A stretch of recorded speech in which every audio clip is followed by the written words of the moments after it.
رمزنگاری که ما قبلا داشتیم، البته الان هم داریم، رمزنگاری سیمتریک یا دو طرفه بود. یعنی که کلاینت و سرور طی یک نگوشیتی که با هم داشتن سر یک کلیدی به توافق میرسیدن و دیتا رو با همون کلید هم رمزگذاری میکردن هم رمزگشایی. اما مشکلی که داشت، من باید این کلید رو از طریق یک کانال امن به طرف مقابلم میدادم، چون اگر کلید لو میرفت عملا دیتای من هم از دست میرفت. برای حل این مشکل اومدن رمزنگاری مبتنی بر کلید رو درست کردن، کلید عمومی در مقابل کلید خصوصی. پس ما رمزنگاری سیمتریک رو داریم، سیمتریک که بهش متقارن میگن، متقارن یا دو طرفه، که یک کلید داشتیم، کلید مشترک و از این استفاده میکردیم. در مقابل ما رمزنگاری ایسیمتریک رو داریم، ایسیمتریک که نامتقارن بهش میگن و یک طرفه. و اینجا ما از در واقع کلید استفاده میکنیم،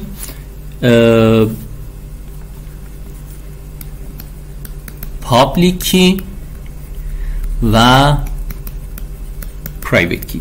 در واقع یکی اومد یک الگوریتمی درست کرد که من میتونم توش یک جفت کلید درست کنم، هر دیتایی با هر کدوم رمز بشه با اون یکی قابل باز شدنه. فرض کنید اینجا من یک کلاینت دارم و یه سرور. خب این میخواد یه دیتایی رو برای سرور بفرسته. من اینجا جفت کلید خودم رو دارم، مثلا با SSH keygen اون رو تولید کردم. اینجا هم همینطور پابلیکی و پرایوت خودم رو دارم. این پابلیکیه ممکنه یه سرتیفیکیت باشه، مثلا یه وب سرور باشه که سرتیفیکیت داره. اتفاقی که میفته وقتی که کلاینت میخواد یک دیتایی رو برای سرور بفرسته، سرور میاد پابلیکی خودش رو میذاره تو محیط اینترنت. خب کلاینت میاد این پابلیکی رو برمیداره، دیتایی رو که میخواد براش بفرسته با همین پابلیکی رمز میکنه، این رو میفرسته سمت سرور. حالا کی میتونه این دیتا رو بخونه؟ کسی که پرایوت کی رو داره. پس خیلی از این باید خیلی مواظب این پرایوت کی باشیم. حالا اگه شنودی اینجا باشه هیچ اتفاقی نمیفته. چرا؟ چون فقط کسی میتونه اون دیتا رو بخونه که پرایوت کی رو داره.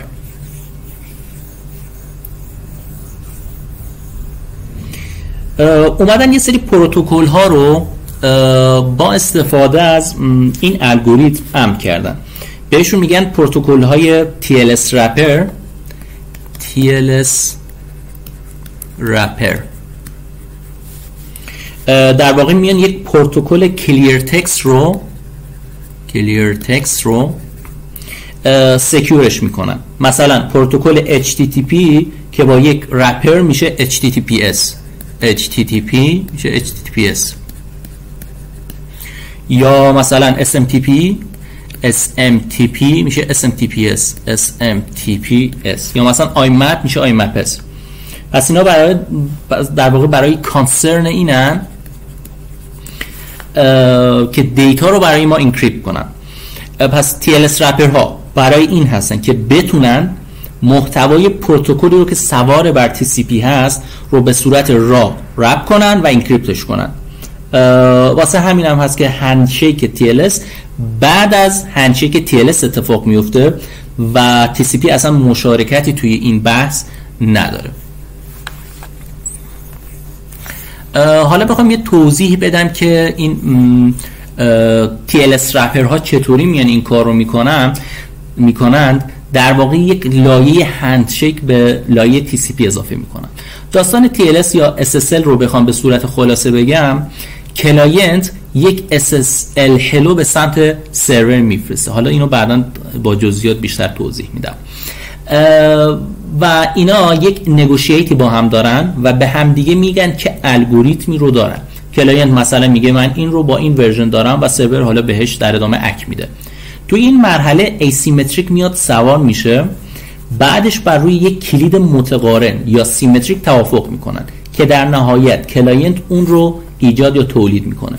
فقط به این موضوع دقت کنید که یک کلید رو از بستر همین ارتباط، یعنی همین ارتباط امن که با ایسیمتریک ایجاد شده، یک کلید رو از همین کانال میان ایجاد میکنن، یک کلید سیمتریک.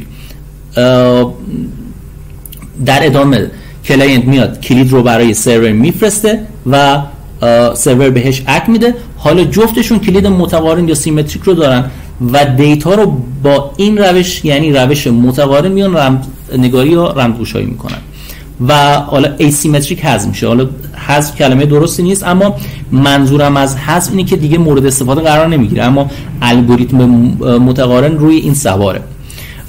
حالا سوالی که پیش میاد چرا همون اول از سیمتریک یا ایسیمتریک استفاده نمیکنن؟ یه بخشی از جواب رو قبلا دادم. گفتیم که روش متقارن یا سیمتریک، میخواستم بگم که روش امنی نیست، اما خب روش امنی هست. خب اما ما باید یک کانال براش ایجاد کنیم که در واقع روی اون کانال از این روش استفاده کنیم. یه بخش دیگه از جواب برمیگرده به این که توی در واقع الگوریتم ایسیمتریک زمانی بیشتری صرف میشه. یعنی اگر ما همون اول از ایسیمتریک استفاده کنیم و اصلا از سیمتریک استفاده نکنیم، این چون زمان بیشتری صرف میشه و این زمان بیشتر در واقع نتیجه اون پروسس سنگینی که انجام میشه. اما الگوریتم سیمتریک خیلی الگوریتم سبکتری هست. اگر توی گوگل ما سرچ کنیم TLS هندشیک،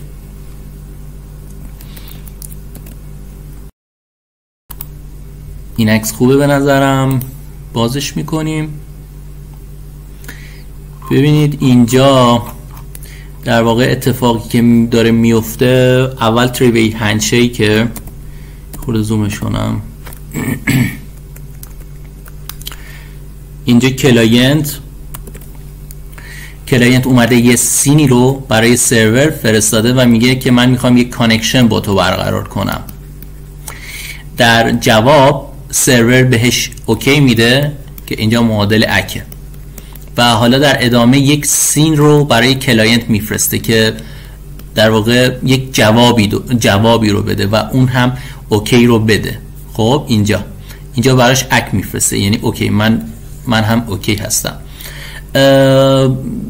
بعدش حالا اگه اون پروتکل با TLS ربط شده باشه، کلاینت میاد بلافاصله یک کلاینت هلو میفرسته سمت سرور. توی این در واقع پکت یک فیلدی وجود داره به نام SNI Server Name Indication که میاد تو اون مشخص میکنه که من دقیقاً با چه هست یا سایتی کار دارم. چرا این رو میفرسته؟ برای اینکه این سروره، خب این سروری که ما بهش وصل شدیم ممکنه دامین های مختلفی داشته باشه و هر کدوم از اون دامنه ها پابلیکی خودشون رو داشته باشن. پس در ادامه وقتی که سرور متوجه میشه به کمک همین فیلد اسنایه متوجه میشه که کلاینت با کدوم دامنه کار داره، میاد اون پابلیکی اون دامنه رو در واقع چیکار میکنه؟ پوش میکنه سمت کلاینت و از کلاینت انتظار داره که یک کلید درست کنه، به یک کلید از نوع سیمتریک درست کنه. خب و کلاینت هم اینجا مطمئنه که وقتی که این کلید رو داره درست میکنه و میفرسته سمت سرور، اگر اینجا یک شنودی وجود داشته باشه، فقط کسی که پرایویت کی رو داره میتونه اون کلید رو باز کنه و در نهایت اون کلید سیمتریک رو میسازه، میفرسته سمت سرور و سرور به واسطه اون پرایویت کی خودش اون دیتا رو باز میکنه و میرسه در واقع به اون کلید سیمتریک و از اینجا به بعد دیگه ریکوست و ریسپانس داره با پروتکل سیمتریک اتفاق میفته. برای اینکه بخوایم حالا عملی این رو توی وایرشارک ببینیم، من یه وایرشارک باز میکنم.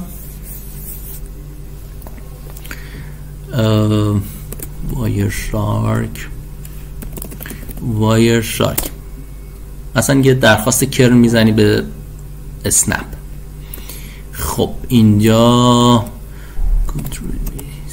من آی پی اسنپ رو بگیرم، snap.ir 86 کپی میگم که کرن https://www.snap.ir. بیام توی وایرشاکم اینجا میگم که خب این فیلترش کنیم ip.addr با اینجا هم اینو اوکی میکنم. خب ببینید من به مجرد اینکه اینتر رو میزنم اینجا میبینید پکت ها رو میتونید ببینید. خب اینجا در واقع همون مراحل تری هندشیکه که کلاینت سین فرستاده، سرور سین و سین اک و در نهایت سرور بهش کلاینت اک رو داده. خب اینجا من اگر یک اند بذارم و TLS رو بذارم، آره قبول میکنم. ببینید اینجا کلاینت اومده یک کلاینت هلو فرستاده. من بیام اینجا پکت رو باز بکنم، ترانسپورت لایر سکیوریتی و توی قسمت هندشیک من اگر اینجا سرور نیم رو پیدا بکنیم، آره اکستنشن سرور نیم که اینجا گفته سرور نیم ایندیکیشن اکستنشن. ببینید اینجا من دقیقا گفتم که با چه سرور نیمی کار دارم.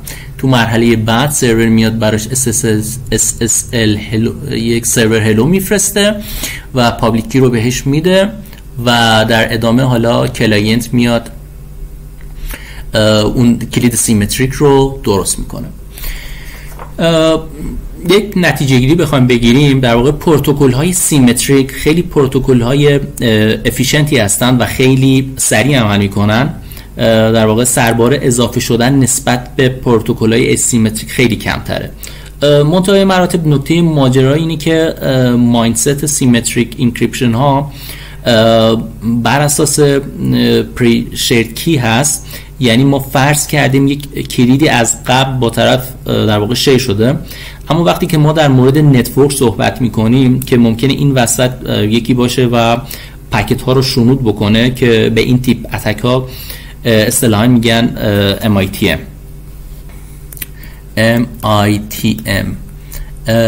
من این میدل اتک. اینجا ما نیاز داریم به یک روش سکیور که در واقع اون پریشر کیمون رو انتقال بدیم که از ایسیمتریک استفاده میکنیم.